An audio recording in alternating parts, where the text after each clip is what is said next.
Good afternoon, everyone. It is Wednesday, the 28th of January. January has slipped by. And you are at the House General and Housing Committee. This morning, we went on a tour of Fecto Homes, graciously received by Fecto personnel. And we looked at some single wides, single wide with duplex and a double wide, and had a conversation. And now we have representatives of Fecto Homes here, and we're also going to hear from the Vermont League of Cities and Towns as well, and have a committee discussion before the floor, which is at 3:30. So with the Fecto Homes representatives, please come, and if you want to all both come at the same time, just open up the chair and. What? No. Oh. So what you should do is just tell us your names for the record, because we're live, and we can take it away. Tell us what you think. Ash Beverly, I'm the Finance and Marketing Coordinator with Fecto Homes. Dan Fecto, primarily sales and division. That's Jim Fecto right there. Jim, welcome. So. Hello.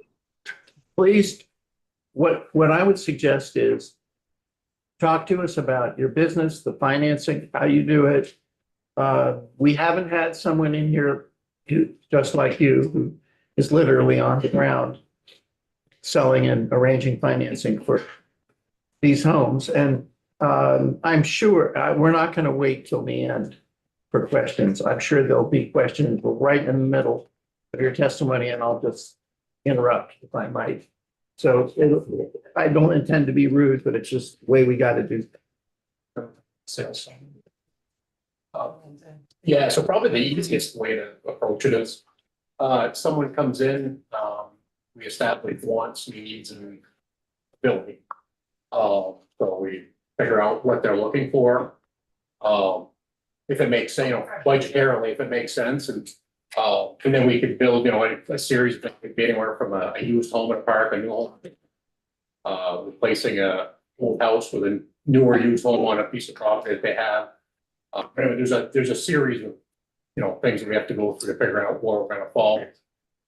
The biggest thing is trying to figure out what they need and what they can afford. Do you have, I know because we just saw them, you have new homes that have just been built. Yeah. Or model homes, essentially.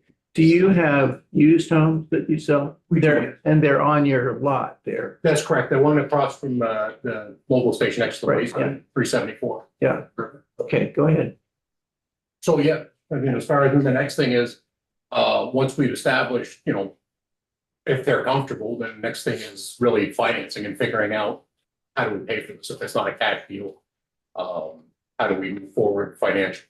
Well, you know what, before we get into the finances, why don't you tell us a little bit about kind of what the price range is Yeah. for these kinds of homes? And I know we saw a range, we saw a double wide, and we saw Yeah. various finishes, but give us a sense of what the price is and then what's involved in getting them planted somewhere. Yeah, so I did I had done this weeks ago for a bank here. And I did single wides, double wides, and mod, but I'll go through the singles and doubles. What I did is I did the house, typical options. I assumed site work, a slab, utility connections.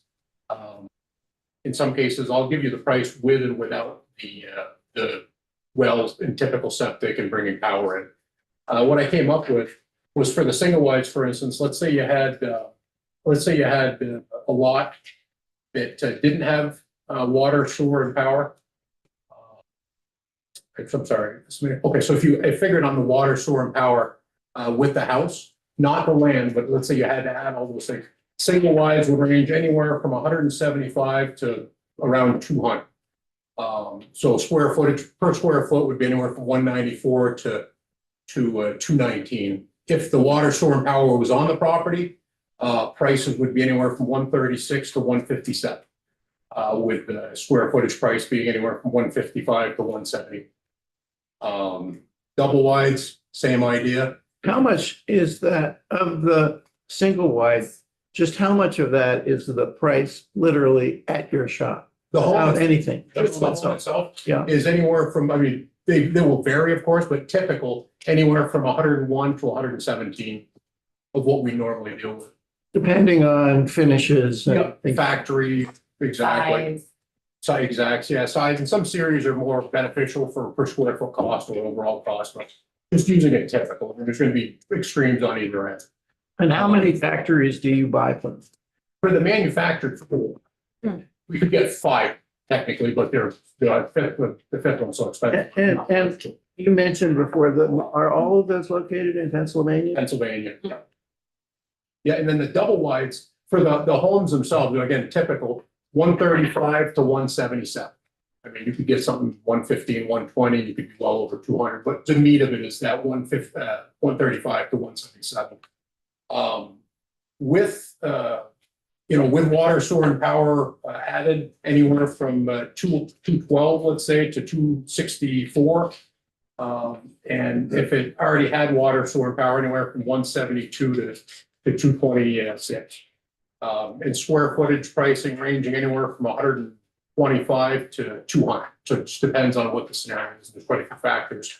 But everything I have here is typically HUD Energy Star, and typical options. Again, you could be 15, 20, 30 grand more theoretically, but in that area. So the one we saw, the double wide we saw, just for those who didn't attend with us, we saw a double wide that had walls that were wallboard and pretty high-end appliances, I would say. Yep, And you said that was priced around 185. that particular one's And 185. that's just reflecting the high-end That's appliances and the, The hickory cabinets, the bigger bathroom.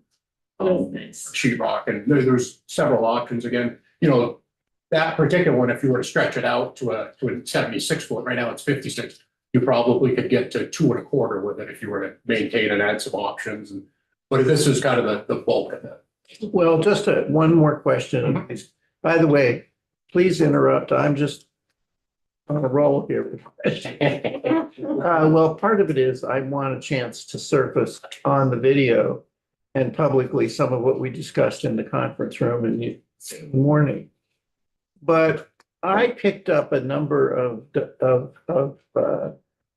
Oh, your brochure. brochures, and these brochures, like the Homestead series, et cetera, these are not double or single wides. Correct. These are what look like another form of manufactured home.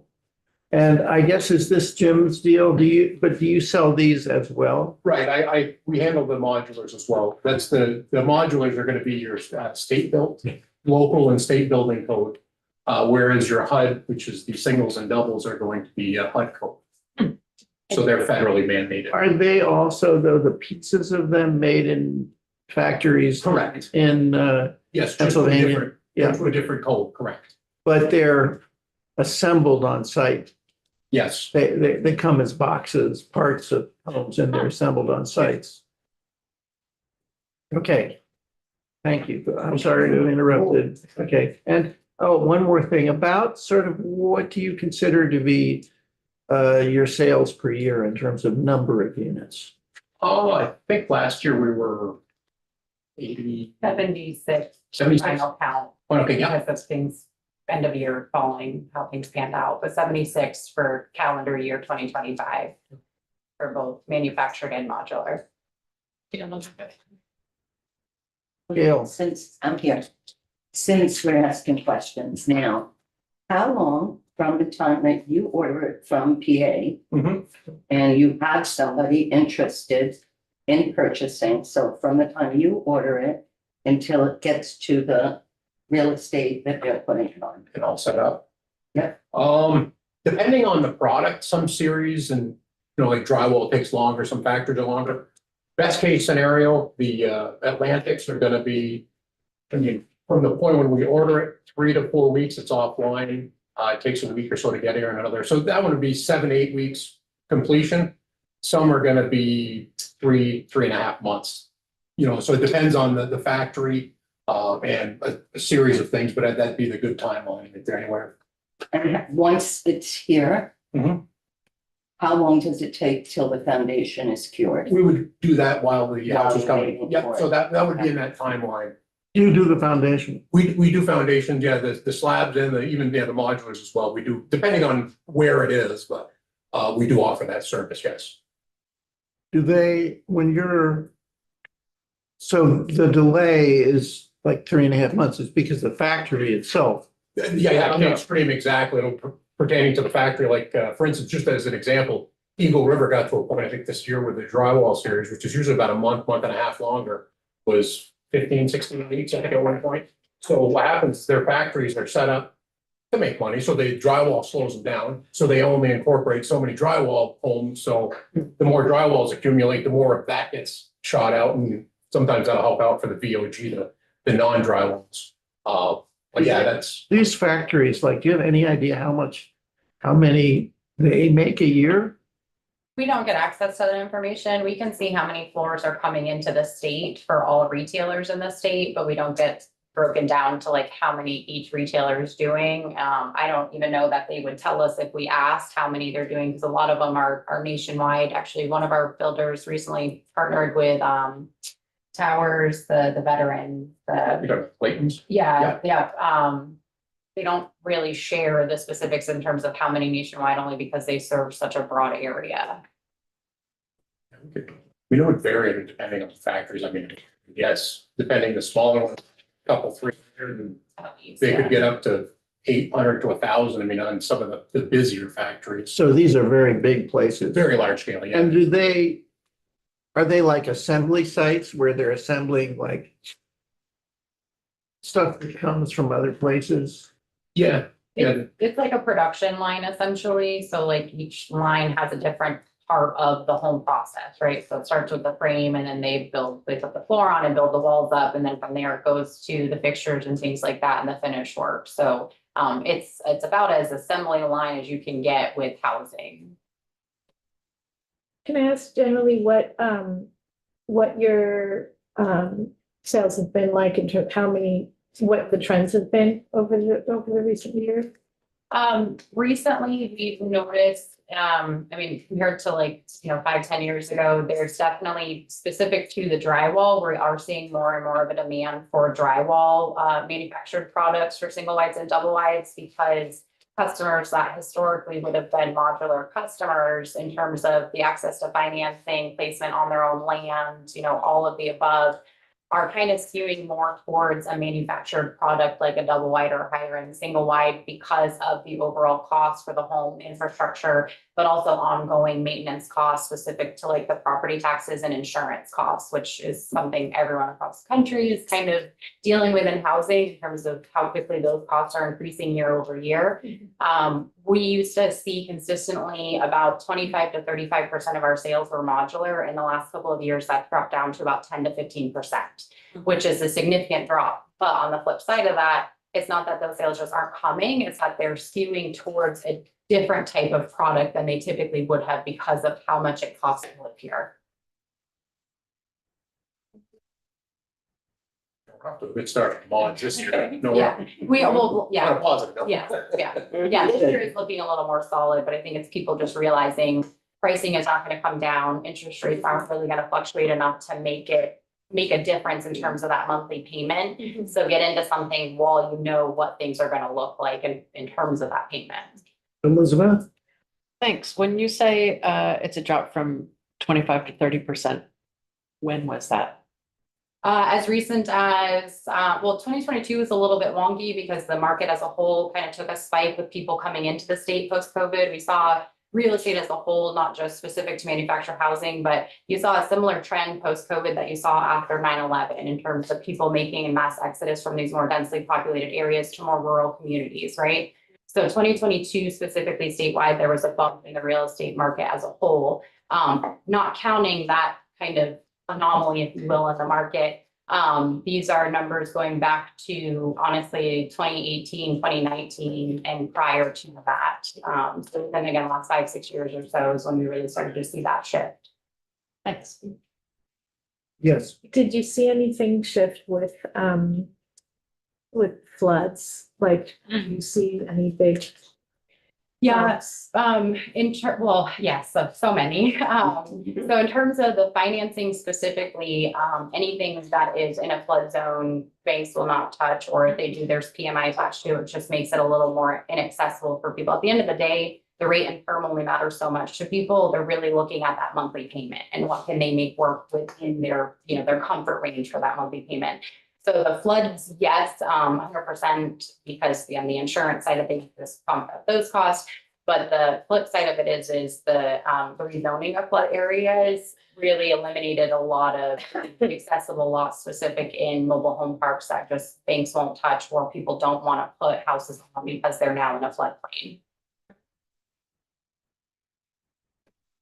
Yes, Tom. I have a question. So you have a young family or a couple and they're approaching this with the understanding they're buying a starter home with the intention of building some equity so that, 10 years down the road or so, they can roll over their investment slightly larger. How well do the manufactured homes versus the modular things, units that you carry, do they appreciate, depreciate? Is it contingent on, I'm sure there's a wide number of variables. In fact, how would you advise them? So a couple, it really depends on their overall scenario, because everyone's situation is different in terms of the land piece of it.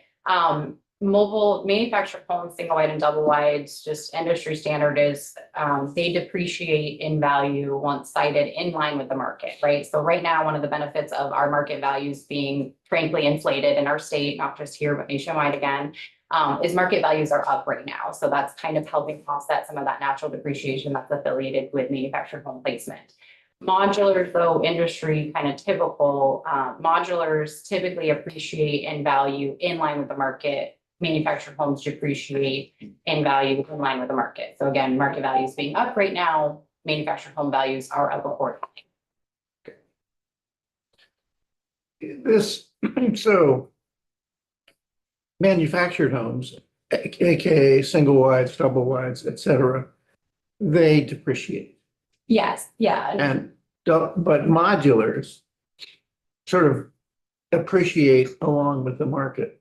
And that's because of the building code, because the manufactured homes are built to the HUD code. Modular homes are built, like Dan said, to the state and local zoning. So Colchester's local zoning in terms of roof load, snow load, that kind of thing is different than Barry's local zoning. So a modular home conforms to the BOCA code, which is site specific to where it's located. So if you have a stick built home on a lot and next door a modular home, those theoretically are going to be built to the same exact code. There's not a lot of regulation around stick built, so. Yeah, there's not a lot of regulation, period. Right. No, there is with manufacturing. Right. Yes, but I mean HUD, but that's HUD, but Yep. there's no state building code. Right. Right. Yes. Thank you. Speaking of the code and regulation, I just want how long is there you talk about materials and alternatives to housing structures. What is the typical lifespan? How is are the materials used? I mean, I know you said people are transitioning to drywall now. And so what is the lifespan of a manufactured home? I mean, in theory, 30 years at least. A lot of it comes down to maintenance and upkeep, honestly. We take trades for 40, 50 years old that are still fine. impeccable shape because they've been well maintained. They've had 1 or 2 owners in their life. We've taken in trades from the early 2000s that are junk because they were not well maintained. They were not taken care of. People didn't shovel roofs, that kind of thing. So a lot of the life of a home, which is part of that gray area in terms of access to financing and term, is it's hard to put a finite number on that because a lot of it comes down to care and maintenance, and there's not a standard kind of financing industry If you take care of it, get, replace the windows that is needed, the roof when it needs to be taken. Years out. Can I just say something? Yeah. Can you hear me? Jim, why don't you just identify yourself for the record? Jim Fecto. I'm sorry to be joining you here. I'm on vacation, so. But I mean, So your brother's doing double work. That's right. yeah, exactly. They're doing fine. I think I should probably just keep driving. We don't know, we don't want to know where you are. That's good because I don't know. No, I just in terms of the appreciation and all that stuff, I think it's important to say that if the roof is good for 20 or 30 years on a manufactured home, it can be replaced. The windows can be replaced, and to the same extent that a house that was built 60 years ago can be improved. So it's not like they're just throwaways after 20 years. Thank you. And similar, I was trying to compare that to that, the construction of the modulars and stick built. So I'm just trying to think of materials, because when we talk about housing and the big picture, we're talking about developing, building, materials, costs, construction, labor, all the different things, not outside of manufactured homes. So I'm just trying to compare and see what that picture looks like when we talk about manufactured homes. What does the life of that look like? And I mean, the shingles, the sheathing on the roof, the shingles, the wall studs are 2x6, which is standard construction for stick built. Vinyl siding is standard construction for stick built. And then you move inside, the fixtures, the flooring, if you add drywall, toilet sinks, I mean, it's all stuff that you would find in a builder grade new construction. thank you. Go ahead. We interrupted you a lot, but please proceed. Probably still will. We got to the point where somebody had come in to buy the house and they picked one and ordered it. Okay. Finding out we're in So we help kind of align, because financing, especially new construction, regardless of the type of So he's here. product, right? So manufactured or modular, taking on a mortgage loan can be daunting, especially with the real estate market as it is. New construction is a whole nother level. So part of why we offer the resources and support through the process that we do is to try and streamline it and make it as least stressful as possible as we can for the home buyer. Because realistically, new construction is never not stressful. So if we can minimize that. So part of my role specifically is helping to facilitate on the financing side of things. So we sit down and run numbers, do debt to income analysis, that kind of thing, to determine, based on your needs for financing, what lender that we know will finance this type of product will work best for your needs, right? In the last, again, 5, 6, 7 years, the access to local lending specific to mobile homes or manufactured homes and parks has become a lot harder to obtain. They used to have a dozen banks, both locally and nationally, that would finance on manufactured homes, specifically in mobile home parks. Whether it was a registered mobile home park or privately leased land. And now we have 2 local lenders that have accessible rates and terms. So there are other lenders who will finance them, but the interest rate is double digits sometimes, which again just does not make it accessible and affordable for people for that monthly payment. So in terms of accessible, affordable financing for the average customer that we're seeing specific to manufactured homes, there's really only a couple locally that we can work with that makes sense for the consumer in terms of that monthly payment.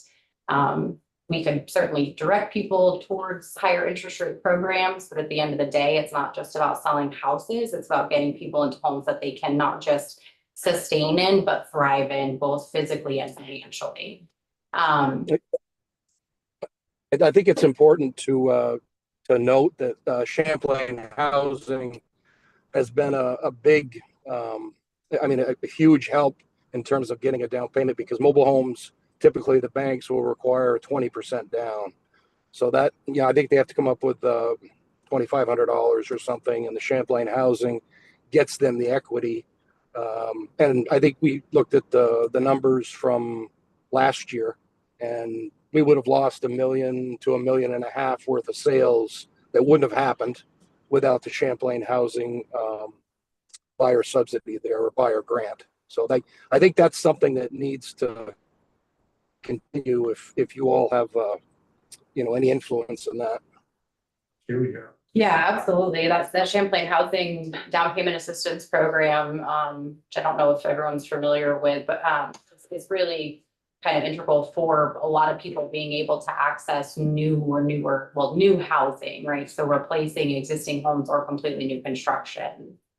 Yes, So I think we need to take that into consideration really strongly, because when I spoke to them and I gave a hypothetical situation, as if there was a new development with 30 new homes, would you be able to provide that down payment? And he said, we don't have the money this for that. is CHT. Yes. Yeah. So you take us through the steps. Let's say you find somebody. What do you guys issue? Do you guys issue a bill of sale? Do you issue a warranty deed? What do you issue? So historically, this year and a little bit of last year has been a little bit different, specific to one lender, which I'm sure you're all familiar with. Historically, prior to that, though, is a bill of sale in terms of that transfer of ownership, which is part of why the manufactured homes are classified as personal property versus real property. It's a bill of sale for the transaction and transfer of ownership. Eastrise, who I think is a big kind of proponent of this reclassification of manufactured homes from from personal property to real property, is the only lender so far that does a warranty deed. And that's so that they can access more financing options on the secondary market to be able to extend more loans in-house for them in terms of manufactured housing specific. Everyone else is still bill of sales. So it's really, what we file is really dictated by the lender involved and what they want to see filed. If it's Eastrise and they're requesting a deed be filed, we file a deed. If it's Green Mountain Credit Union is another big one, that's a mobile home bill of sale that's being filed. New Hampshire, just as an example, which I'm sure this has come up in these conversations, everything over there is real property. So everything that's being filed on that side of the river is a warranty deed. The end of the day, in terms of our side of things, it does not matter what we're filing to transfer ownership. And frankly, if it makes it a little more accessible and palatable for people on that financing side, whether it's a deed or a bill of sale, it does not fundamentally matter on our side of things. You'll issue the deed, Right. a warranty deed. Whatever you want. Yeah. Or a bill of sale, because you don't have problems with a warranty deed because you know you owned it. Right. Do you buy the thing from the factory? Or are you just an intermediate? Who owns it when you sell it? We do technically. Yeah, you do technically. Okay. Yes. Also want to mention with New Hampshire, they're trying to get licensed in Vermont to be able to lend with New Hampshire Credit. Funding Institute, I think it's called. Yeah, the one we talked to. Yeah. Right. Saudi. Kathy Paradise, but she's retiring, but she said that it's in the works. Yeah, I just want, talk about someone comes in. Who are you seeing? Have you spoken about the demographic yet? Like, who we're seeing, who are the homeowners? What does this landscape look like right now? And as you all are, helping support these Say home we deal buyers. we deal anywhere from first entry level buyers, someone who's just starting, people that are downsizing, people that are stepping up. I mean, the only people that we do not deal with would be a market where people are looking for something that's well out of what we offer. Someone comes in with 12 different angles on the roof. I mean, we disagree, and that's not what we do. But I mean, it's, otherwise we deal with, a lot of people, a lot of different people. It's just really, as long as it fits within our, it's not avoiding the answer, but you know what I'm saying, is we deal with anywhere from A to Z, except for the ones that are the high end stuff is just not our. Whatever they need, you're meeting them where they are. That's it, it I love doesn't that. fit into our, it doesn't fit into what we do, and it's, we stay in our lane. On that note, I will say in terms of demographics and how they've changed as the real estate trends have kind of shifted in the state again in the last 5, 6, 7 years or so. we used to see a lot more of the first time home buyers accessing this with the intent to get a single wide manufactured home and upgrade down the road with a modular stick built, whatever the case may be. We do not see nearly as much as we used to in that case. What we're seeing a lot of for first time home buyers is people that have family that have access to land to subdivide and give to them. And that's really the only time we're seeing first time home buyers now coming through that door. Most are older. Most are older.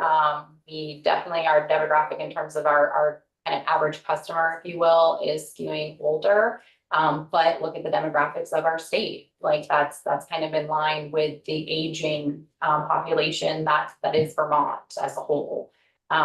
So we definitely the full gambit in terms of if they're of age to take on a mortgage and, you know, financially sound to take on a mortgage. We literally from an 18-year-old up to in their 90s before we sold someone, like it's not, it doesn't matter where they come from, how old they are, if they can afford to make it work and it makes sense for them at the end of the day, we're not gonna tell them no. But in terms of the general shift in that demographic and who's actually purchasing and able to purchase homes, because it's not a matter of lack of want in the market, it's a matter of being able to access the market and the financing available. When you do that, is there any insight into the type of work fields like that folks have? Or is it all over? It's a wide gamut. It's a wide gambit, honestly. I don't know that we skew more professional or blue collar or anything. We kind of just, I mean, we have from plumbers, electricians, entry level kind of people starting out to doctors with private practices. So it's again, that kind of full gambit in terms of occupation. The other thing is in terms of the first time home buyer, if we looked at our, you know, we keep a list of available property and, you know, to build on, you know, in the area, and that there just are no building lots available. So, you know, if somebody's a new home buyer, they don't own land, they don't have access to land through family or whatever. There just isn't any property to build a new house. And the lots that are available, it's not like there's non-existent lots out there, right? The lots that are available on the market either cost so much that again, it prices people out, or the infrastructure piece in terms of bringing utilities onto that property prices people out of what they can realistically or comfortably afford. Yeah. So you issue, oh, I'm sorry. Go. So you're saying that you're seeing a wide gamut. Are you seeing, as far as people that are downsizing and retired, that want to go into a smaller modular mobile home? Are you seeing more of that for new? Because from my experience with the three in Colchester, we're seeing downsizing, retired or young families with one or two children. Yeah. And almost nothing In in the between. middle, it's kind of that crux of the missing middle, which we use that Missing term a middle, lot right, in a right. lot of different ways. And that's exactly on point, is it's younger families just trying to figure out how to keep a foothold in the state that they've grown up in or that they want to raise their children in, but they can't because the housing market is so crazy expensive to access. Or older people who are selling, you know, an existing home that's 2-story that they raise their family in, and now they don't want to have to maintain it. They don't want to deal with the cost to, you know, the overhead of the home itself. And they're downsizing into something specifically with Westbury specifically. They want to go into something like that. That's feels like more private, but is not all that all of the upkeep. Yes, Yeah. that comes with, you know, private land ownership. Great question. Joe, I was just curious if there's any, raise it. Is there anything that kind of, jumps out at you as far as when it's time to site places and somebody says, well, I'm going to put it here? Is there anything that jumps out of you, whether it's, and I don't need to call out municipalities or different park structures or which park it is, or is there anything that they're doing where you're like, oh, we got to deal with this park, or we got to deal with that town, or we got to, is there anything that in that realm that's happening where you think like, oh, this could be a challenge? I don't think for me, I mean, maybe may feel different. But also like we kind of dealing with the headaches and the nuances of local zoning and state zoning kind of comes with the territory and the hats that we wear. So it's Yeah, some towns have more permits and more, I mean, as far as, I'm just thinking of little things, like I know Yeah. I work in the trades, like there's certain things you show up to a job site and you just go, well, this is gonna be a great job, this should be fun. So usually, if we've done our job right, we've sussed out those headaches all. before we're getting there. So, sometimes we don't take the job. And some of them, yeah, yeah, that's. some of them are- Yeah. yeah. How to avoid a headache. Some of them are simple, just the little tiny things that, you know, it's not gonna stop you from doing anything, but it's like, why do they put Recently- people through this? Why do they? And that's a hard, not a hard question, but it's a broad question, right? Yeah, Because yeah. Each town is different and each town has different requirements specific to mobile home parks. I think it's the local municipality's interpretation of broader zoning, I think is really kind of what becomes most confusing and a bigger frustration than some of the other aspects of this, again, on the consumer side of things. The amount of times that we talk to local zoning, not Yeah. to knock anyone, like they're wonderful people in town offices across the state. But like anywhere else, sometimes people are better suited for other jobs. And they, I'm trying to be diplomatic. So interpretation in terms of that gray language, right, where it's open to interpretation instead of just a direct statute or legislation or something that's implemented. Leaving that may shall wording in zoning specifically is, I think, would eliminate some of the gray areas that often leads to, you know, town zoning who's been in his seat for 20 years vacating because of retirement and someone new coming in, and that new person is interpreting those zoning regulations in a different way than has been for the last few decades. Yes. Thanks.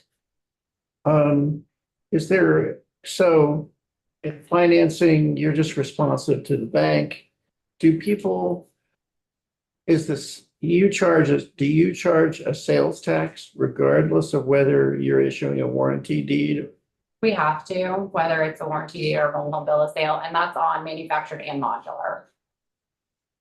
Is that wrapped into the price of the house or a separate list? We include it, but that's because that's our protocol and how we do business essentially. I do know other retailers in the industry line item it. But it's just easier. You get into breaking down to further taxes, people get a little confused in the total number, especially when you're talking sales tax, when you're talking about property. So we've just found it's easier to just build it into the cost of the home, and it's one less line item that It's a we're, non-negotiable. yes, yeah. Yeah, so the sales tax is considerable on a home.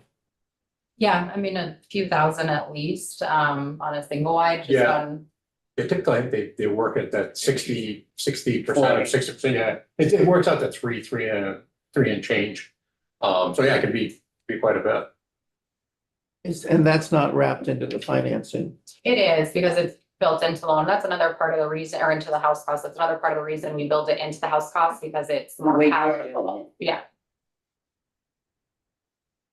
Is there anything else before we move on to our next witness that you should tell us? Touch on everything. Yeah, it's a Can I good ask? question, Yes, please. Any last question? Did you get a chance to look at the language in the bill? Is there anything in there that you wanted to point out? And if not yet, that's fine. Not yet, and we have, our attorney looked at it, the one that handles our company's transactions. He's gonna look back through it, but he's seen his initial thoughts were pretty much it cleared up language. That was his initial thought, which I think was, obviously, that's kind of. All right. But we've sent it out to Laura Gorski to take a look, and then, Brian's gonna revisit it, so if anything else comes up, I certainly will forward it. Yeah, I think on our end, from the retailer standpoint, or from also kind of consumer, realizing that we're not consumers in this regard. I think it just makes sense having that reclassified as real property versus personal property, because it's allowing more avenues for financing to be accessible on a larger market, not just for the homeowner, but for the lending institutions that are going to be loaning to homeowners. If they can sell these products on the secondary market and not have to charge an 11% interest rate on a 20-year note to justify carrying that as an in-house portfolio loan, it just makes it more accessible as a whole to people trying to obtain mortgages for manufactured houses. I have Yes. one last question, just on that, on the financing. Do you see like if we get pushback from the banks who say like, no, we can't possibly. Do you see any possibility of like a compromise of like homes built after X or homes, like built to X specifications? Or, if you buy some kind of homeowner's insurance or you buy, like yes. Yeah, as long as it's not, as long as you don't create another industry out, you know what I mean? Because sometimes you could say, hey, we want to do have a checklist of things. Next thing you know, that creates another expense of $1,000, $1,500, $2,000. And I'm not To I'm not verify. saying it maliciously, but the guy looking at it sees a paycheck and getting a bunch of work out of it too, you know what I mean? So you don't want to create a snowball in that respect, but if it meets certain criteria, I mean, I could see a compromise there. I think that would make sense, but I'm you just just, curious. yeah, you just can't create another. And I'd be hesitant to, I mean, I'm not saying you should or shouldn't do things a certain way, but in terms of like a finite date, in terms of like, this is when this is being implemented and moving forward, that then eliminates that option and access for financing to people who are already in mobile homes or looking to purchase Okay, pre-owned clean mobile slate, homes. right? Exactly, Yeah. because again, a lot of the times, especially specific to mobile home parks, a lot of these homeowners are not new homeowners. They're replacing existing homes. And a lot of times they don't want to get into cost of new, a 30-year note. So that pre-owned market is a lot of times, again, now just because of the cost of everything, a little more affordable for people, but more restrictive on the financing side. So I think if you're putting a date as far as moving forward, you're then leaving this whole like years and years and years of homeowners who no longer can potentially buy in because their homes are classified as personal property and not real property. Great, thank you. How about insurance? I hate insurance.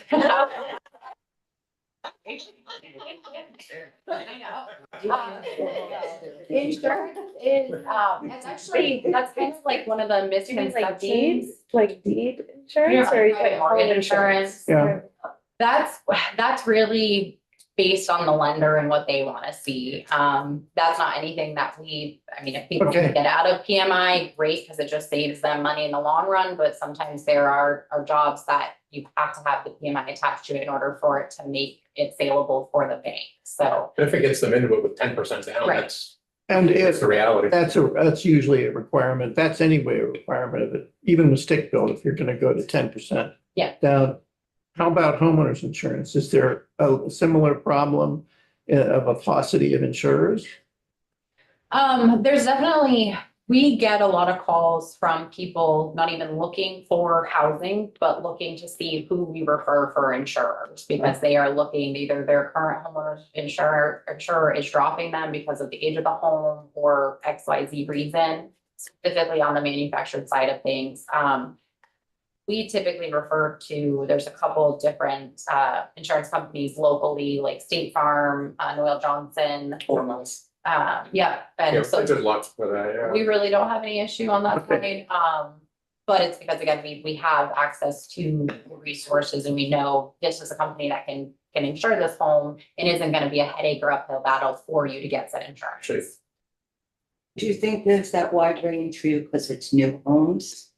Yeah. Because Oh, my yes. experience, we've sold 100 homes, Mhm. counting the new ones, not even counting the new ones you put in there. And finding homeowners insurance. Yeah. It's not that it's too much money. It's finding someone that will provide the homeowners insurance. Foremost is probably the main one. And circling back to the flood question earlier, a lot of insurers pulled out of insuring manufactured homes and parks throughout the state because a lot of them were in floodplains. So they kind of went belly up, but not belly up, but upside down in that regard because of the claims that were coming through. But we, again, knew definitely it's harder on the existing and pre-owned side for Mhm. insurance, for sure. Great, thank you. Last question, I swear. No swearing, no swearing. Do you happen to know, no swearing, no cursing, no oathing? I was just wondering if you do a lot of sales to, for ag workers? More in recent years, Yeah, we did 2, 3 3 last year. Yep, and mostly up in Sheldon, Franklin. Yeah, we've been working with some programs for CHT, yeah. Yeah, we're doing the zero energy ready houses with the, and we're doing the electric furnaces and they're doing, they're having to coordinate the solar with it, but it's been a pretty cool process, yeah. We did 3 of them last year. Well, we're going into this year too. But there's more Great. coming up. So yeah, we've been fortunate. So that's not really something we used to see up until recently. Well, it used to be used homes because Yeah. they get them and, Yeah. you know, they get something that, you know, they overhead, keep their overhead low and I don't Yes. mind. Yeah. And now they're really gearing towards, you know, they're doing the drywall throughout, the window throughout. They're building them so if they get abused a bit, it can take, easy to refurbish.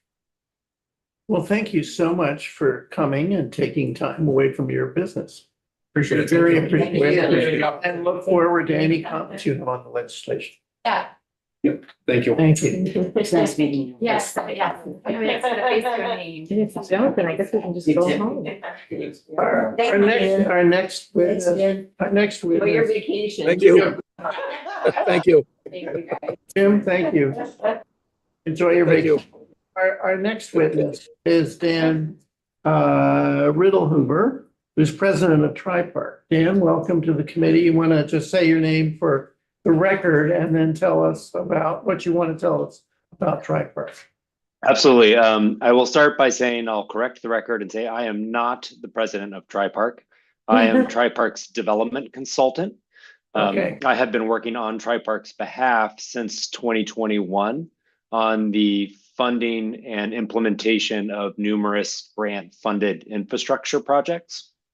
I understand that you received testimony from their attorney, Sandy Schreiber, yesterday afternoon. And I see, you know, I've worked closely with him on all of these projects and sort of cede many of those expert points to him.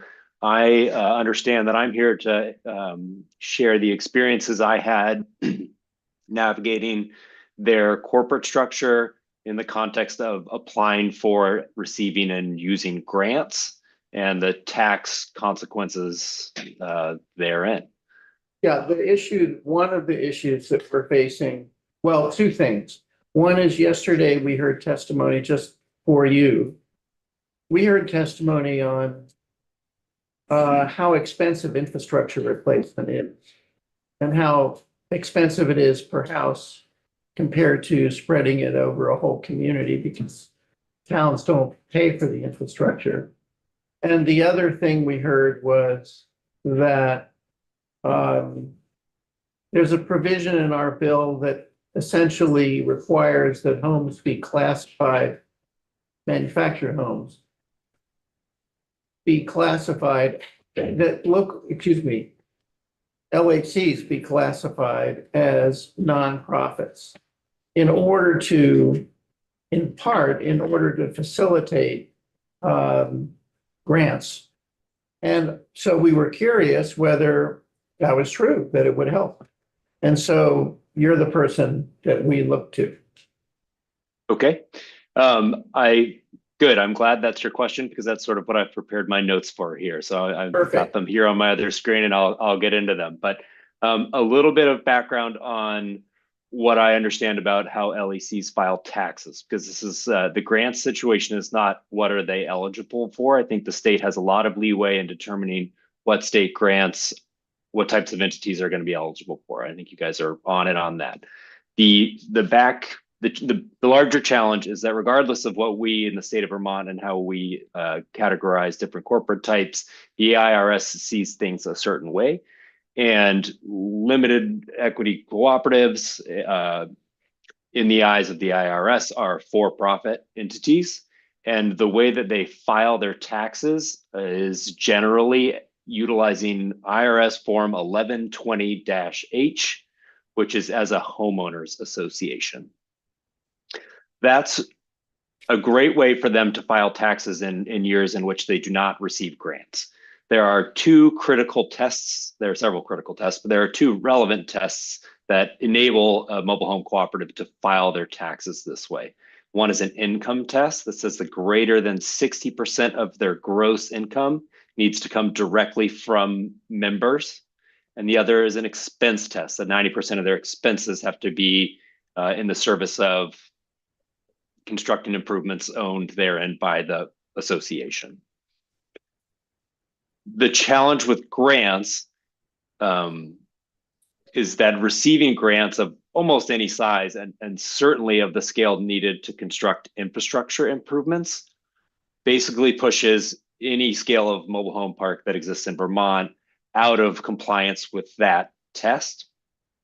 And by having met those two tests, the income and expense tests, the net operating income of the entire cooperative is no longer subject to taxes. So the co-op gets to skip its taxes and it defaults to the individual homeowners. The co-op doesn't pay taxes.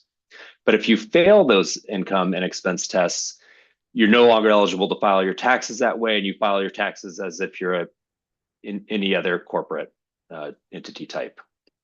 And pay corporate taxes. And pay corporate taxes.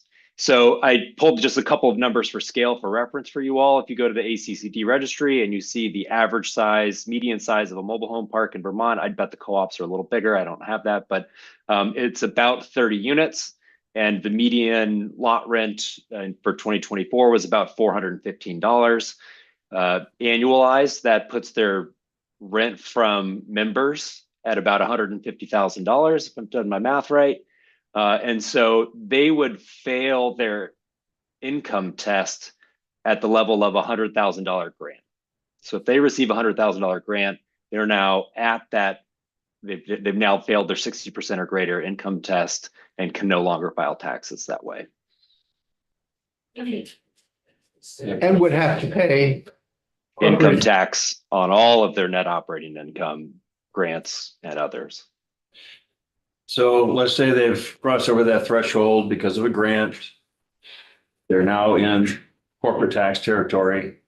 How much of that grant is taxable, and can the cost of the construction be written off against that income? Much of it can. You run into the issue of timing, was what Tripark weighed as a risk as it developed its project. It was, when would we receive the grant sources of revenue, and when would we book the expenses, the capital, depreciable expenses. And so much of that income could be offset. In Tripark's case, there's a roughly $350,000 delta between their income and their eligible expenses for that tax form. Now that doesn't include, reserves. It doesn't include various other expenses they're setting aside funds for in those expenses. So they would sort of have been forced to skinny their budget otherwise. There are some exemptions to including federal or including grant income for the purposes of corporate income tax calculations. And it's called the general welfare exclusion. And as an example of this, SNAP benefits, lead paint programs, asbestos remediation, you can think about things like that. And the reason that those are generally excluded is because they are beneficiary payments to the ultimate beneficiary of that source of funds.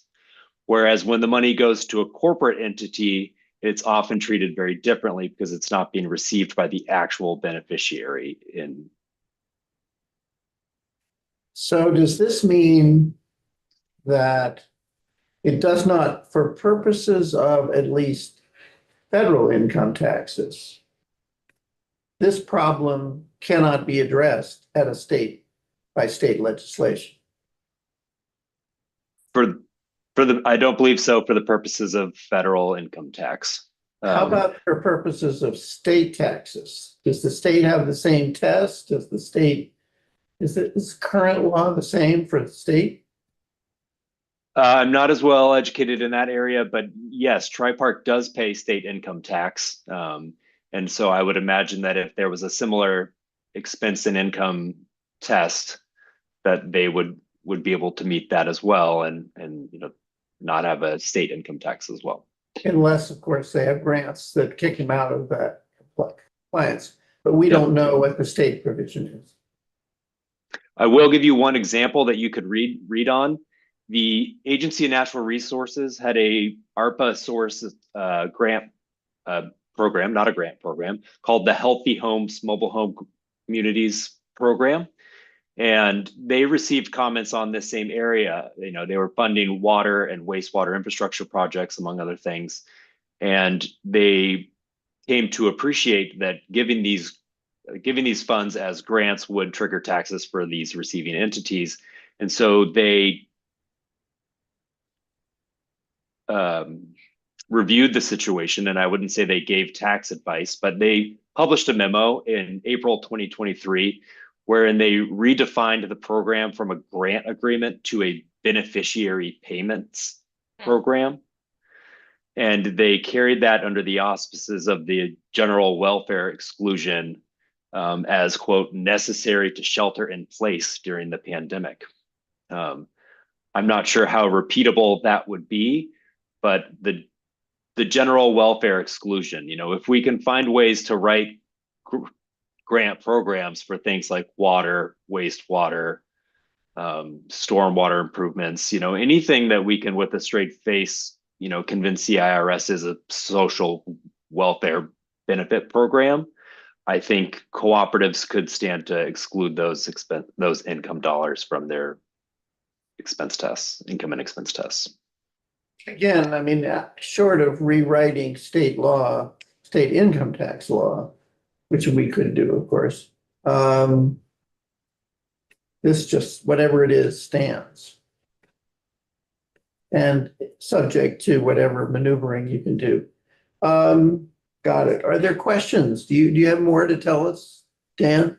That's my big goal for you. Ultimately, TriPark ended up partnering with two other nonprofits, a C3 and a C6, and they reassigned 6 different grants that they won, and worked with the project's attorneys to establish a somewhat cumbersome project structure wherein the grants were assigned to the nonprofits, who then constructed the improvements and assigned the assigning the completed improvements to the co-op who's leasing them. It's a bit of a mess, but the dollars went to the nonprofits. Thank you. Yes. Dan, do you feel that the money saved from not having to pay the tax on the grants and all the cumbersome hoops that you had to jump, do you think it was worth it as far as dollars? Oh, absolutely. Yes. Okay. TriPark was looking at an almost a 7-figure tax liability. It's not an unusual thing that's done either in the cooperatives. It's not. It's not. Yeah. You find a way like they did so that you won't have to pay those astronomical tax figures. Right. Thank you very much. Any last questions of Dan? Dan, thank you so much for taking time away from your day and talking to us. You're very welcome. Dan. Good luck with your legislation. Thanks. Thank you. I misheard him say. All right, our next witness Good luck is with your going life to decision. be Samantha Sheehan, who's the Municipal Policy and Advocate Specialist at BLCT. I was gonna say, new to the committee. New to the committee. Josh is gonna join me, right? Oh, after? Okay, great. You don't wanna come sit next to her, do you? Well, it's tight up It's there. clouded. That's Crowded. That's like. He only wants to be in the committee. It's like, oh. Ready? Yes, Okay. For the record, I'm Samantha Sheehan, the Municipal Policy and Advocacy Specialist for the Vermont League of Cities and Towns. We're happy to talk today about H 757. We may have later input to share on sections 1 and 2. Had a lot of time with the material and would like to share the bill with the listers, VALA, Vermont Association of Listers and Assessors, and hear if they have any particular ideas, comments, concerns. I don't have any right now. So I'm going to jump right into discussing section 3, which pertains to municipal land use regulation through zoning.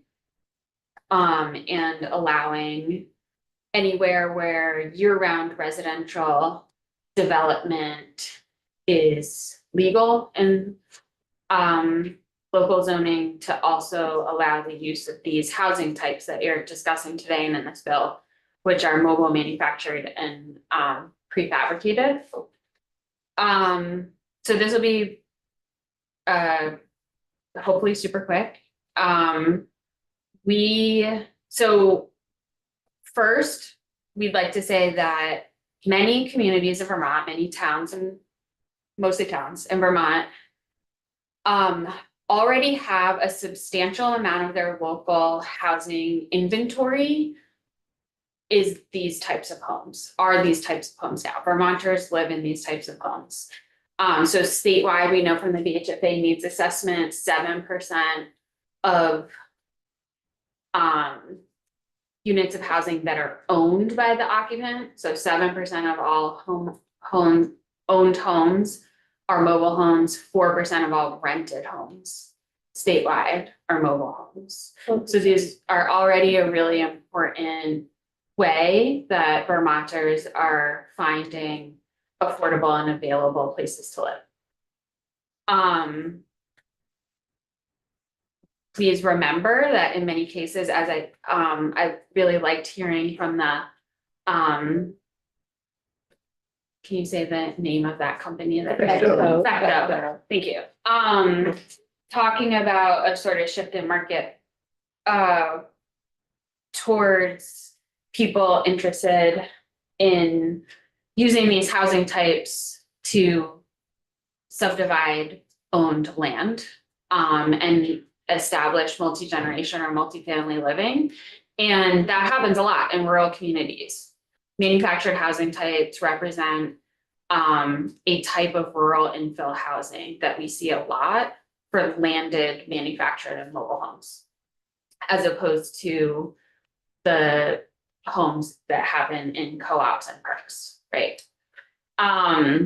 So that said, we find, VLCT generally does not ask for preemptions to local zoning in the legislation that you work on in this building, but we find this one to be consistent with how many communities are making changes to their local regulations already in order to enable more housing development and to improve access to available and affordable housing.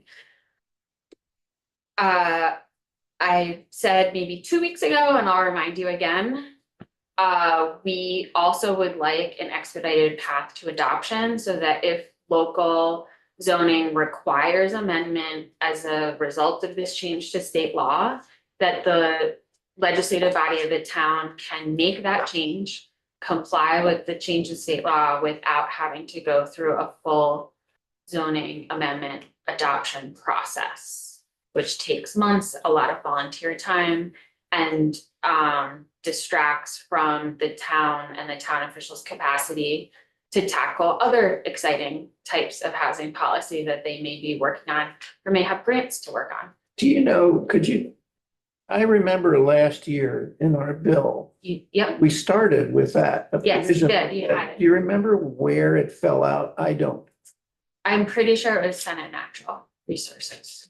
Or rather, Senate Natural Resources did not take, They just didn't Custody. take it up in S-127, so when it came over to us, we didn't put it back in or something like Correct. that. yeah, it was in there and then they didn't take custody of the bill, but they raised concerns. I don't know who testified against it. We don't know. It was wild. I don't know. Someone testified at some point against that provision and it came out in the Senate and it didn't come back. So we're asking what we supported then, we support it now. Please. Okay,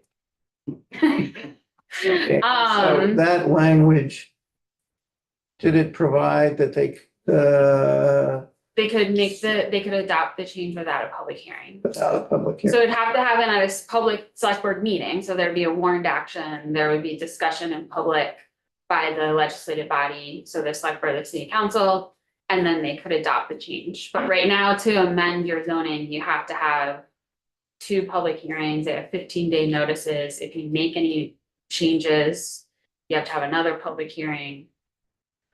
Yeah. So, yeah, 4 to 12 weeks to adopt an amendment. We would have to provide that changes made to conform to this section could be made without a public hearing. Yeah, That language was for any, to I conform know. to any exemption. right. Yeah, I'm not sure how far we want to stray from the mobile home, but I get it. okay. Is there any questions on this issue? before Oh, she wait, goes? sorry, I have one more. Just on this. Oh, just on the hearing. issue. Okay, Any? Okay, go ahead. okay. Lastly, if you'll entertain me, I would like to remind you that over 100 Vermont municipalities, many who have substantial inventory of these housing types that Vermonters live in, and who may benefit from more of this housing type being used, do not have municipal zoning. This change will not have an impact in those communities because the regulation in effect there is Act 250. So in communities wishing to see more mobile home parks, more co-ops and manufactured living communities, and to see more Vermonters able to bring manufactured housing types onto the properties that they own and have already invested septic and wastewater and driveways and gardens in order to see a proliferation of this type of housing type used as rural infill. Act 250 would also have to receive this direction to the district commissions, especially in parks, new parks where you're putting up 10 or more units, or where they're being built more than 800 feet away from the road, which after July 1, they will be triggered by the road rule. That's helpful. Would the 2,000 feet apply to a park? Yeah, because it would be impervious driveway or road.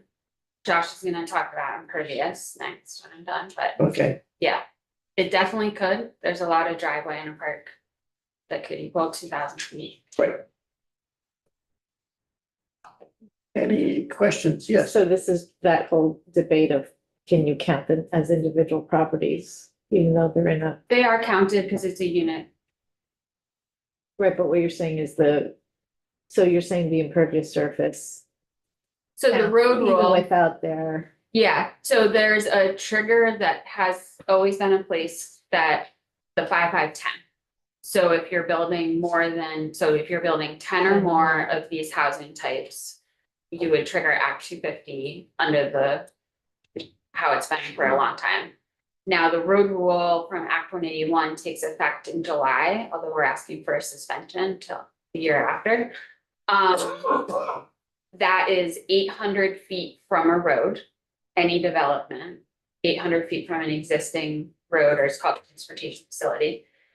So public or private road, or 2,000 feet of new road and driveway together. So it could be 1,000 feet of road and 1,000 feet of driveway. It could be 10 driveways. It could be one really long driveway. It could be a switchback driveway. But it's the linear feet so it's 800 off of a road or 2,000 of road and new road and driveway. Okay. Any questions? Samantha, you have been so clear that no one is asking questions. Cut it down. Got it down. Time to swap. Not that our. The fun ones, but I think manufactured homes are fun. Yeah, Hancock 16% manufactured. I thought, yeah, I'm curious. I'd like to sometime, maybe someone knows. Oh, you guys probably do. Who is where's the highest? Oh, I can't speak. St. George. Oh. Oh, yeah, I have a friend that lives in one there. It's what? St. George. St. George. No, I didn't hear. has the Oh, most mobile highest homes. percentage. Yeah, most manufactured homes per capita. yeah. I didn't let her finish, but I knew what she was asking. You read my mind. Josh? For the record, Josh Hanford, Director of Intergovernmental Relations at Vermont League of Cities and Towns.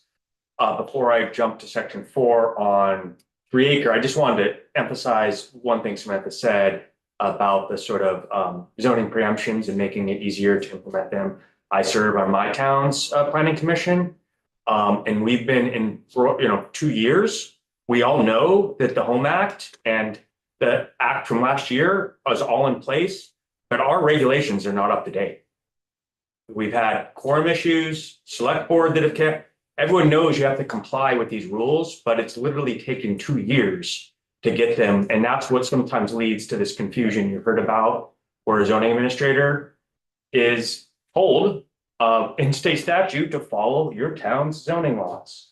The state says they're new zoning laws, but in order to change those in your town, you have to go through a very lengthy process that requires notices, objections, quorum met, and sometimes that doesn't align with the goal. So that's the importance of this. I just do have a question about Yeah. that. I'm not including charter cities in this question. Have we ever had a situation where the legislature has simply said this is the law and it's deemed to be part of every town zoning code, and the town doesn't have to do anything? Well, that is what happens. Sorry, I'll come back. So if local zoning is non-compliant, if the zoning bylaw or ordinance, so those are the Okay. documents, right? If those have not been, if those that have been adopted by the legislative body are non-conforming with state requirements, it's what is in effect? So right now preemption, so one of the Home Act preemptions is everywhere you allow a single family home, you have to allow a duplex. Right. Even in Randolph, they haven't gotten the opportunity to hold that hearing and to adopt that change. But it is wrong. But But it's it law. is law, and so if you go to the zoning administrator and apply for a duplex conversion, You'll get it. adaptive reuse permit, you'll get it. Also, little known sort of fun fact, once the town warns it, it is in effect. Huh. So if the town of Randolph, Is that only what state mandated? Or is No. that's just generally? yeah, it's just generally because builders and property owners need to know what's happening while they're waiting for their DRB hearing or they've submitted their application. So then that causes sometimes confusion. But yeah, that's just like a little fun fact about these. So we have these statutorily required processes which are quite long, and many communities like Randolph don't have a zoning and they don't have a planning director. So they're also applying for municipal planning grants. So they're competing against their neighboring towns to be awarded the grant. Then they're awarded the grant. Then they're waiting for their RPC planner to have the time to come to their meeting. And so we're like literally holding up the trains from leaving the station, trying to get money from the state to adopt the zoning change that the state has required be Okay. adopted and is already in law. Let me rephrase my question then. Would it make sense, instead of allowing the select board to adopt the zone change without a hearing, to simply say that anytime it's the law, and anytime they republish the code, it's done without any action? Why do you need action at all by the local select board? It should be done. Well, there's no problem. Select boards meet twice a week at least, and they take many actions which are warned. You mean and they're every other conducted. week, yes. Twice a month. Twice a month, Yeah, yeah. So, my wife is on a select board. yeah. I know, Yeah. So allowing it to be done by an action of the municipal legislative body is expeditious. Yeah, okay. Yeah, and it provides, that protects the public process. It helps people learn, hear, ask questions, speak in a positive or negative way about the change. It's warned in the paper, it's on the radio, all the things, right? So it's good. Okay, We like public process, just maybe not having to wait for a grant when we could be using that grant for, flood hazard bylaw modernization or Elizabeth, whatever. I would counter with the possibility that local planning commissions or zoning commissions don't necessarily pay attention to what the state law updates are or federal law updates are. And I can give an example of an individual who asked me to put forward a bill this year because his local zoning planning, RPC, no, not RPC, DRB, Design Review Board. Design Review Board, turned down his plan to add an accessibility ramp onto his house so that his wife could get inside his house, even though that is required by the ADA. Yeah, He had to take his DRB to court. So even though I'm it is not federal sure law. what we can do about that. No. I am just saying Yeah, that maybe that is in place. yeah, and because it's good to do, what you're saying is, It's good to It's good to- require the town to adopt the same yeah, thing, right, like, okay. Yeah, multiple there's speed and there's codification. implementation. Yeah, multiple Either way, there's- codification is not a bad thing. Got it. I understand. Thank you. Josh, go ahead. 3 acre, section 4, we're supportive of that. We think there's many many neighborhoods around the state that are being impacted by the 3 acre rule. And it's a good start to add mobile home communities to some sort of exemption or process that makes more sense. There's at least 2 bills that are trying to tackle the 3 acre impacts on housing this year. I know the Senate 303 is a good example of maybe where we can have a more universal application of this same idea. Is there a House bill? That's a Senate bill. There's no House. There is a House bill. I've got to find the number. I need to review how extensive it is. 632. Gills on. Page 632. We have definitely heard a lot of concern from municipalities with the same issue. Because unlike a mobile home park where you have one common owner, the mobile home park owner, whether it's a for-profit, nonprofit, or cooperative, there's one person that the Department of Environmental Conservation to say, you must implement this. You must have a permit for this. In other situations, there isn't a common owner. They're individual homes on 1, 2, 3, 4 acres. And the way they've calculated the impervious surface because of each of their separate driveways and roofs, all of the 34 or 50 homes, whatever it is, add up to more than 3 acres. So they're saying you need to implement this stormwater, but there's no one person to do it. So they're trying to ask the municipalities to take over that responsibility. And of course, the municipalities have great concerns about that, have liability concerns. Whose front yard are they taking over to implement the 3 acre? You know, what sort of liability of maintaining that and disputes with the different property owners? We don't believe it's a acceptable way to achieve this common goal, which is reduce phosphorus and clean up the lake, when the 3 acre is the most expensive per ton of phosphorus way to clean up the lake and has shown very little improvement to date and isn't measured by anyone. Whether these improvements are actually reducing the phosphorus. This is all built on a model. And with the increased cost of housing this could add per homeowner, it really is concerning and is clouding title on some of these properties. So that's the bigger picture here, that if these individual homeowners don't install a licensed engineered stormwater fix for rain coming off their roof, they could have a clouded title. And so that's raising a lot of concerns within municipalities. And so we support any effort to try to tackle this problem. Do you have it? Oh, go ahead. Can you reframe that statement and not have it be addressing phosphorus, but instead be addressing flood zones? Do you not think that impervious cover, whether it's ground cover or otherwise, has an impact on the designated flood zones? Believe it does. And we believe that possibly you can achieve greater benefit and fix flooding scenarios that are affecting homeowners, municipalities. If you actually put this effort towards the places we know are flooding and eroding and washing away. Some of the examples I've seen in some of these communities, Richmond has been in the headlines. It's a very forested property where watershed engineers have toured it and they're seeing no evidence of flooding or erosion.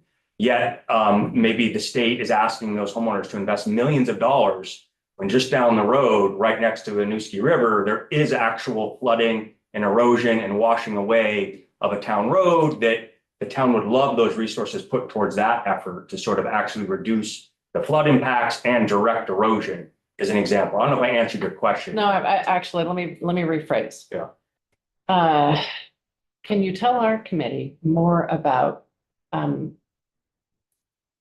impacts of impervious ground cover, impervious cover in general on the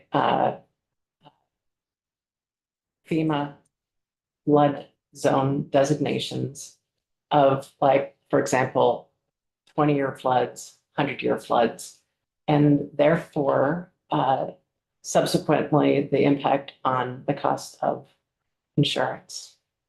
I don't think I can address that because these 3-acre sites that I'm aware of, none of them are in a flood zone. They're quite far removed from any flood or floodplain area, in fact. Clearly runoff, unchecked runoff off of impervious surfaces add, speed and velocity to the drainage, which could add to floodwaters in the river.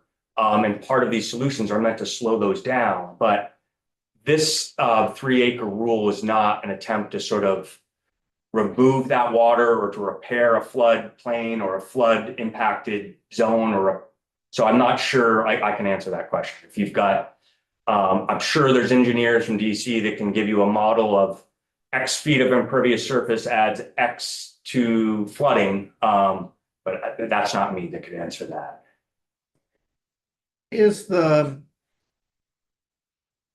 Do you have any sense? Do you have any plans to testify in favor of S303 or H632? We hope so. We certainly tried to engage on the 3-acre reform last session. We did successfully. And there is a study committee that is looking into it at the direction, I think, that came out of Senate Natural Resources. There's a working group. There's a couple of municipal folks on that. Most of that committee is to direct possibly a creation of stormwater utilities and regional stormwater utilities as the entity that could take on these 3-acre permits. I still think it doesn't address the fundamental question, which 303 is trying to do, and I believe H690 is trying to do, that these 3-acre remedies taken in whole with current estimates is over $1 billion, and yet will result in 0.03% cleanup of phosphorus in the lake. And so if there's the top 10% of these sites that are creating a lot of phosphorus and funds could be directed to those to actually see improvements, let's prioritize and put money towards the projects that actually will reduce the most phosphorus, I think is the goal. And find out if it is from a mobile home park, if it is from that forested neighborhood in Richmond, but that work hasn't been done. So it feels like people are share the goal of cleaning up the lake, but don't want to throw money that they don't have at not solving the problem. And so it's asking DC to open up that permit and do some more research, and let's put our efforts to the sites that have the most contamination in the lake, because we don't have the sort of resources and might not be able to have a sort of scattered approach and need to have a little bit more focus, I think would be our ask. Do you know whether ANR has taken a position on either 303 or H632? I have not heard yet whether they are. We have chatted with folks in the past from ANR, and they understand this is a challenge. They extended the deadline to meet these 3 already. They already missed the date, and there's been very few projects constructed despite lots of ARPA money. I know the mobile home communities was offered some ARPA money to try to address this. Schools were offered some money to try to address this. There's lots of municipal sites on this list, low-income housing projects on this list.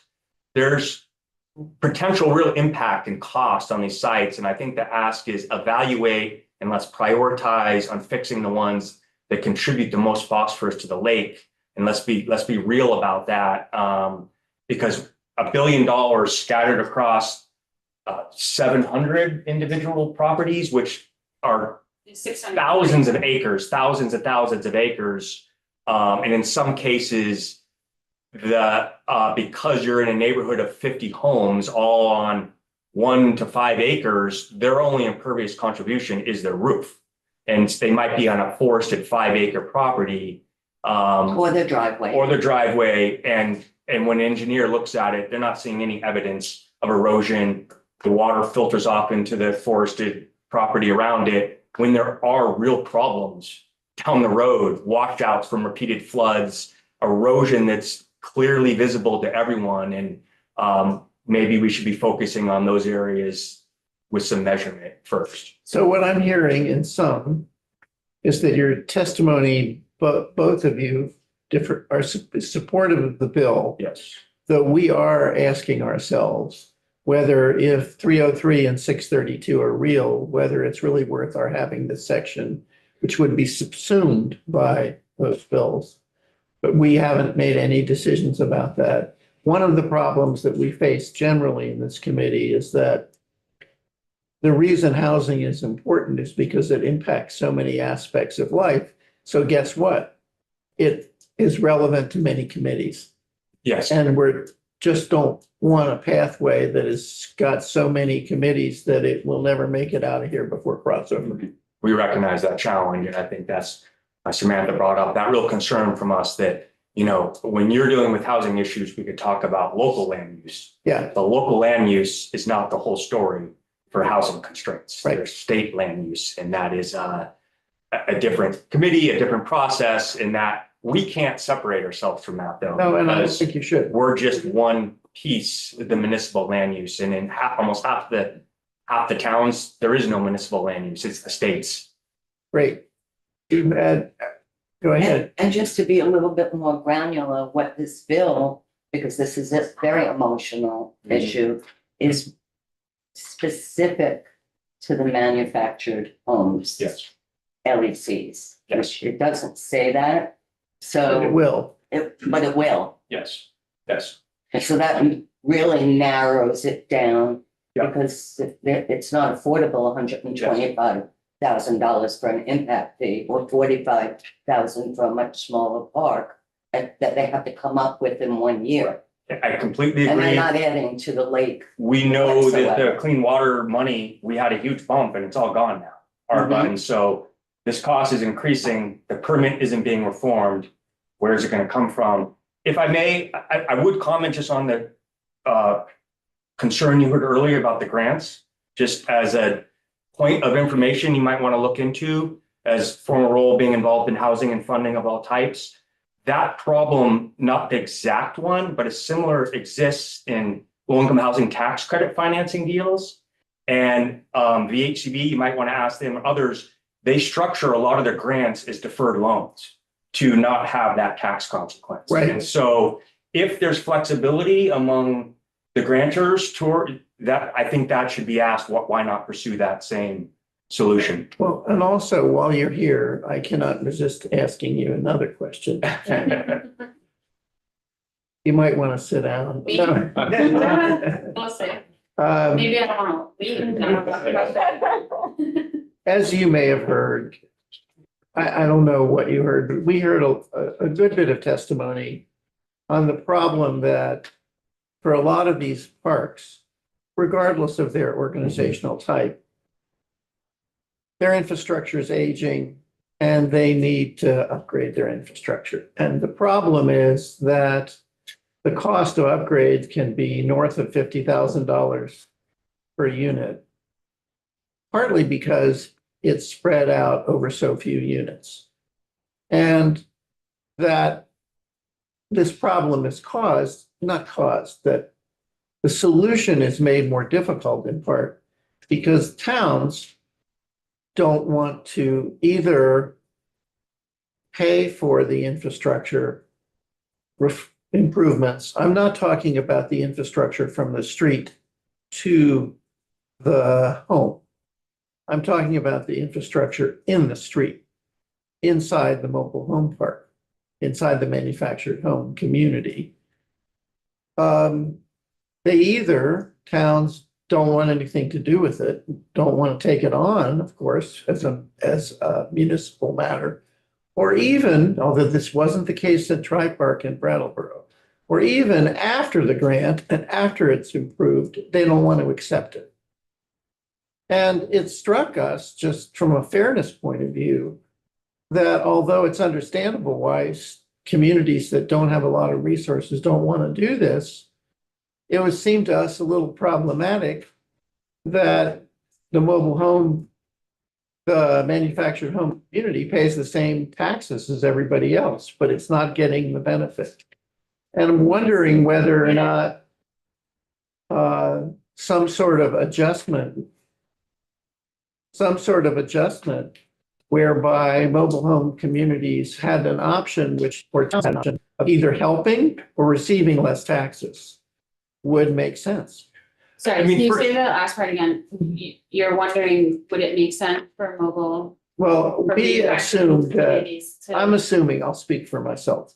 I am assuming that there's no sense in our talking about legislation which would require municipalities to take on the cost of in-street infrastructure work, like for mobile home parks, inside manufactured home communities, just like they do in all their other streets. Like on land or inside a transportation facility, road or driveway, Yeah, culvert, yeah, that is Owned owned by- by the right, co-op. yeah, Or right. the park owner. right. I assume that we're not asking that, but what about saying, well, if you don't want to do that to a municipality, then you receive proportionately less taxes because you are not providing the services to those homeowners that you provide to other homeowners. But Two comments about that. One, the services that municipalities provide to other homeowners, such as those water sewer connections, there's user fees that then presumably the park is collecting as part of their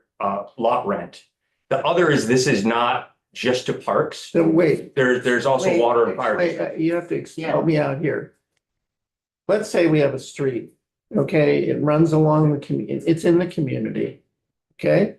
And then it gets to the point where it's at the gates of a manufactured home community and continues. Then it's time to dig up the sewer and replace it with a new sewer. Or dig up the sewer water line and replace it with a new water line. Are you saying that when that's done, does the municipality charge the adjacent homeowners who are not in a mobile home community, but Well, let do me- they charge them a fee, user fee? Or do they just have to absorb that as part I of mean, their? that's just very specific. Yeah, So let me, there's I lots was of just gonna different ways, say, and this there's is, sewer, there's fire districts, water districts, homeowners association, condo associations that Yeah. all operate the same way. So this isn't, or actually don't all operate the same way, operate a variety of ways Yeah. and through different relationships with the municipality. Same with student housing, colleges, hospitals, military installations, right? Like, so the results may vary, both in the goal of the private property owner, which may be a co-op, and in the goals of the municipality and their own long-term investment strategy for the infrastructure in question. Even, so it's really hard to say. We cannot answer a specific hypothetical, or because it depends who owns the property, who owns the piece of infrastructure, what is the current governing relationship between the public entity, if it's a water resources department, a fire district, a private utility provider, what is the legal and ownership, of the entity in question that is sharing this resource for sewer, water, potable water management. How have they paid for the upkeep of that infrastructure over time in the past, et cetera. So all of these situations will be really different and will be governed by different processes and authorities, and the revenue setting authority of the municipality will be different.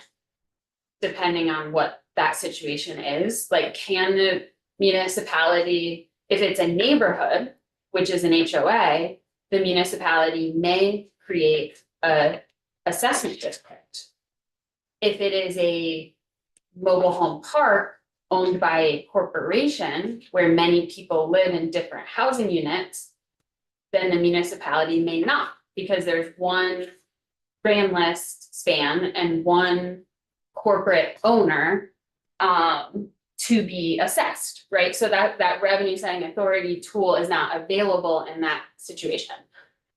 Same thing with a student housing type or a Do you mean if- housing authority type situation. If there's one housing authority that owns all the land and all the infrastructure, you're not setting up a special assessment district to pay for upgrades there in the way you could in a 90-unit residential neighborhood development that has all joined together in an HOA for that purpose.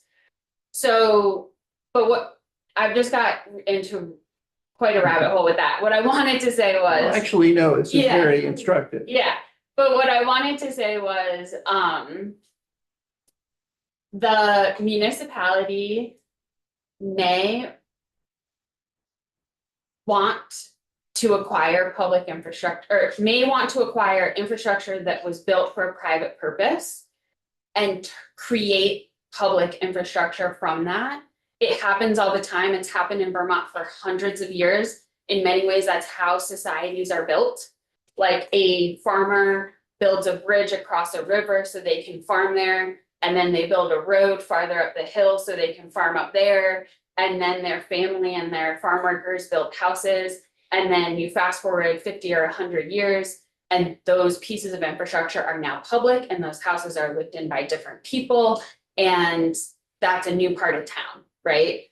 And so that may happen in these types of situations where you have a homeowners association or a single developer, or you have a single mobile home park owner that builds this sort of subterranean infrastructure. And then over time, that ownership and subdivision changes, and the municipality wants to acquire that and turn it into public infrastructure.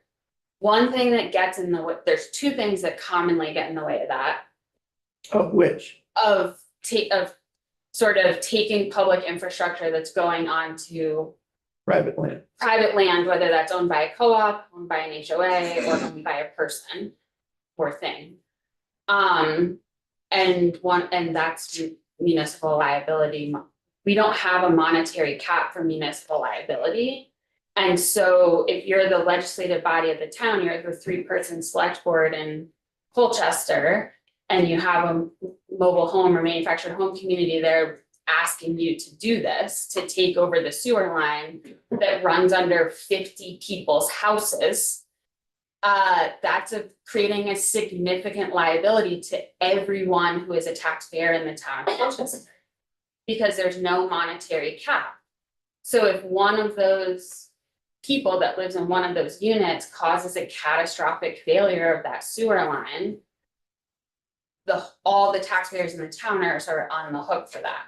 So that creates, there's things that we want town government to do, there's things that town governments want to do, and then there's things that they can do, right? And sometimes those three things don't line up. And so there are many situations from years and years of history from hundreds of towns across the state where a municipal government has acquired private infrastructure and turned it into public infrastructure, and that has worked really well for everyone. Sometimes the ownership, the financing, and oftentimes the liability create a problem to do that, even if it's sort of in the desire of the town. Well, one thing that's clear to me thank you very much for that substantial answer. We've talked about it many times on municipal liability. I'm surprised not yet here.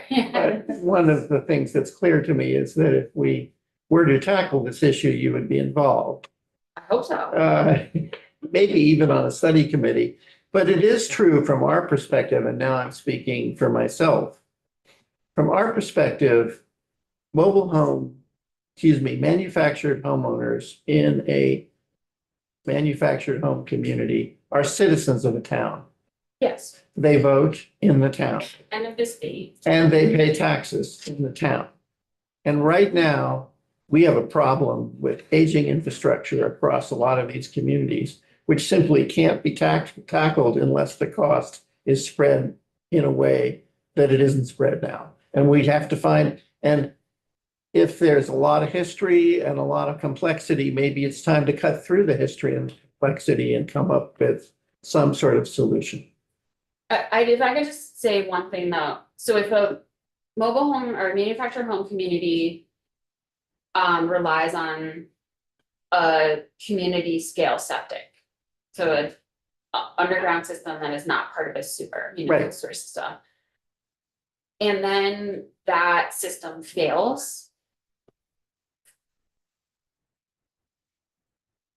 The legality of that, I mean, that would be awful and expensive and difficult to fix, and that would be a problem for a lot of people. The relationship from the local government, the municipality corporate to that failed system is the same as if there's a single homeowner with a single owned property with a single family septic, right? Like the ability of the town to come on, Right. the it's- same types of complications exist if the town were to go onto private property and replace a private septic tank for one family as for 10 or 50. Right, so that's an area where in fact we treat them equally. Right, Wait, Which is in other words. words, what she's saying is, when it comes to when it comes to septic, there is no difference between a mobile and manufactured home community and a single family residence. In either case, if their septic system fails, it's their own problem, not the They're town's not on, problem. they're not on town water. Well, Okay. but if it's, I think what I would say is, I would love to get to that kind of uniformity with respect to sewer and water, sewer and water. but again, this is like if you pulled into Gifford or UVMMC or even some of the sort of outpatient, like there are very large institutions that own a lot of space. And a lot of public infrastructure is there. Right, And so hopefully that infrastructure was built and paid for, and the access of the town officials on to the property to maintain it. Hopefully there's really strong governing contracts and financing and relationships. Hopefully there's a voluntary fee schedule where that has been, the hospital or the college or UVM, right, has been providing funds to all of the community for the upkeep of that infrastructure over a long time. And in some cases are really airtight, but in some cases that problem was foreseen, like the college or the hospital and the municipality saw, well, someday this line is gonna fail and we need to know whose job it is to fix it. And we need to know who owns the line, and we need to know how we're gonna pay for fixing this line when there's a freeze and it blows up and there's water squirting out of the ground. And that was managed then. When you're trying to unravel those strings and that legal relationship isn't intact already, it can be very actually, complex. I think the difference, drawing a line, there is a huge range of arrangements all the way from an apartment building, Yes, right? I mean, we don't require towns to deal with the sewer line inside the apartment building. And then there's the, university that's got a bunch of different buildings with people, and there's commercial buildings like a hospital, et cetera. Drawing the line between those and something that in every single way looks just like a residential neighborhood, except it's got a different legal form, I think we could draw that line. The question, that would not be the hardest thing about this. I think what's interesting from our perspective is there's been a lot of authority granted for fire districts, water districts, Right, that's the cooperatives, to complex. create a subset of what a municipality does. They are their own municipality for this Yeah. particular purpose.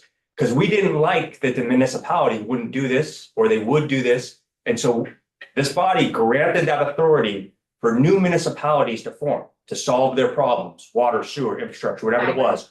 Fiber, wastewater districts. Now they're their own municipality.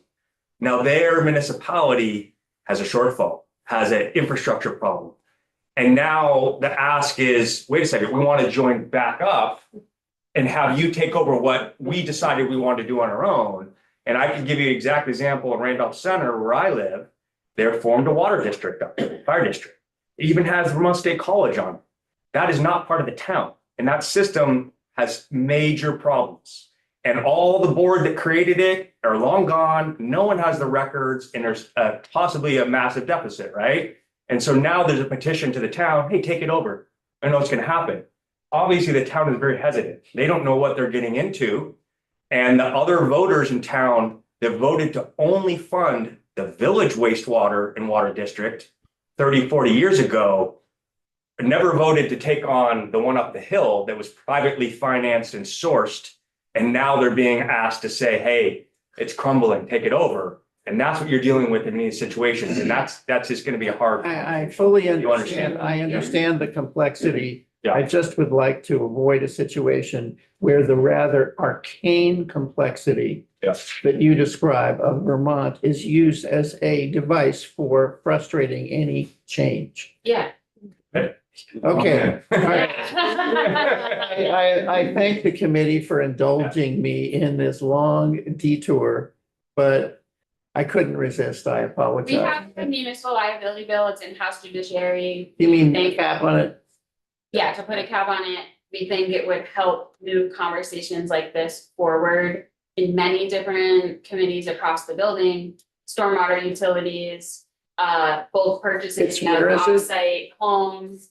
It's in House It's in Judiciary. House It was Judiciary. introduced last year. It Yeah. hasn't had any testimony. Yeah, We would welcome your encouragement that this is an essential for communities working together and for infrastructure and joining up with things, because we need some sustainability on our liability that we have when we take on new projects. Okay, last question. What you got? So it's a comment. So one of the reasons that I didn't put any of this in my bill is because it's a octopus all by itself. And I don't mention this that often, but that's one of the reasons why Westbury became an incorporated village. Yes. Is to try to, manage. And we haven't been successful with being able to take over the water and the roads because codes. It has to do with codes. It has to do with, there's just so much to this. I think it's a bill all by itself. Well, Yeah. I thank you, both of you, for really, thank you very much for your expertise. And we appreciate your testimony. Friday. Ladies and gentlemen of the committee, before we go offline. So tomorrow, we're done for the day, House floor. Tomorrow, we start at 9 a.m. for Mental Health Advocacy Day. And then we're taking on a series of new bills, which are going to be introduced through lunch. And then other things in the afternoon, which I'll get to, but we have a full day that goes all the way to the House floor at 3:30. No rest for the wicked.